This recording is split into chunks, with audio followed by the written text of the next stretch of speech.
अस्सलाम वालेकुम।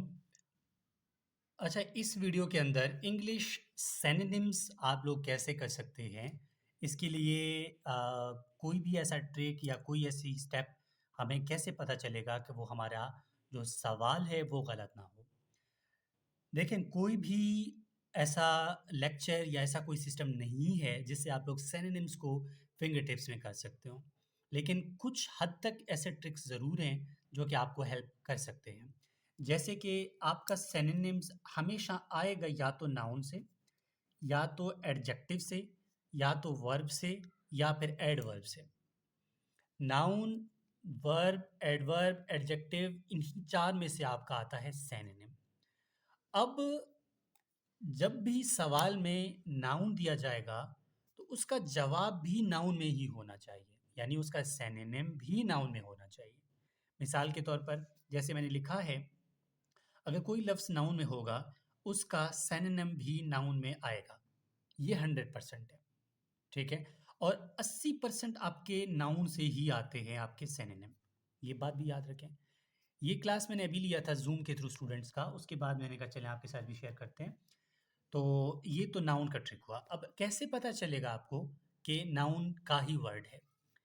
जब भी शिप, मेंट, TIONORTHGERYERCEAR किसी भी वर्ड के लास्ट में आएंगे, तो वो नाउन का ही वर्ड होगा। तो कंफर्म बात है कि अगर ये नाउन में होगा तो उसका जवाब भी नाउन में आना चाहिए। मिसाल देखते हैं। पहला है कमोशन, ठीक है? अब ऑप्शन ए है स्पीड, बी है डिस्टरबेंस, सी है नन ऑफ दीज, डी है क्लियरली। अब मैंने जैसे ही क्लिक किया हुआ है, क्योंकि मैंने स्टूडेंट्स को पढ़ाया था, इसमें क्लियर है कि डिस्टरबेंस, सी ई, जैसे हमने पहले भी कहा था कि सी ई नाउन कहलाता है। देखिए यहाँ पर तो कोई नाउन नहीं है ना, और दूसरा, तो ये आपका हो गया नाउन का ट्रिक। अब मिसाल के तौर पर यहाँ तक आपको ये क्लियर हुआ। अगर दो नाउन हो जवाब में, फिर क्या करेंगे? फिर आपने देखना है कि ऊपर वाला जो वर्ड है ये कौन से नाउन का टाइप है।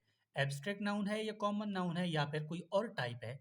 जो भी टाइप होगा, उसी टाइप का जवाब आपको आंसर में मिलेगा। ये तो हो गए नाउन की बात। अब बात करते हैं एडवर्ब की बात। एडवर्ब की बात भी सेम इसी तरह है। कोई भी वर्ड जिसके लास्ट में एल वाई आ जाए तो वो एडवर्ब कहलाता है। इसकी एग्जांपल है प्रोबेबली। प्रोबेबली, इसका जवाब में पहला ऑप्शन है स्लो, डिस्टरबेंस, मैनेजमेंट या प्रिजम एबल, प्रिजम्बली, ठीक है? प्रिजम ए एम्बली। तो ये एल वाई लास्ट में आ गया ना, तो ये आपका आंसर होगा। ठीक है? ये एक छोटा सा ऐसा ट्रिक है कि आप इसको आराम से कर सकते हैं। लास्ट में आता है उसके बाद एडजेक्टिव।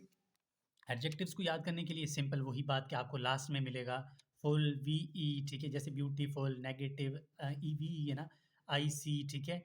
और इस तरह के वर्ड्स आपको बहुत मिलेंगे। जेने जिस तरह के आई सी है ना, आई सी के लास्ट में क्या है? जेनेटिक, ये एक एग्जांपल है, ठीक है? एबल, ठीक है? कैपेबल, जिस तरह ए एल है, ठीक है? या ओ यू एस है, जैसे कंटिन्यूअस है, इसी तरह ये एडजेक्टिव्स होते हैं। एडजेक्टिव के जवाब में भी आपको एडजेक्टिव ही मिलेगा। जैसे यहाँ पर लिखा लिखा हुआ है इरिवोकेबल, तो इसका जवाब क्या हुआ है? अल अनअल्टरेबल, ठीक है? देखिए बी एल आया हुआ है लास्ट में, देखो जैसे हमने कहा था।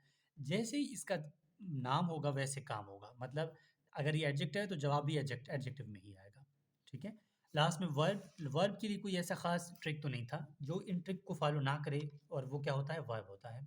मिसाल के तौर पर वर्ब में नून लिखना उर्दू के अल्फाज में किसी भी लास्ट में ख़त्म होगा तो वो वर्ब कहलाता है। मसलन प्ले, खेलना, दौड़ना, चलना, सोना, लड़ना, जितने भी नून अलिफ ना लास्ट में आएगा तो वो वर्ब कहलाते हैं, ठीक है? तो ये एक छोटा सा ट्रिक है कि आप सिनोनिम्स को कैसे जल्दी याद कर सकते हैं, और आप इसको प्रैक्टिस करेंगे तो ये आपके फिंगर टिप्स में होगा।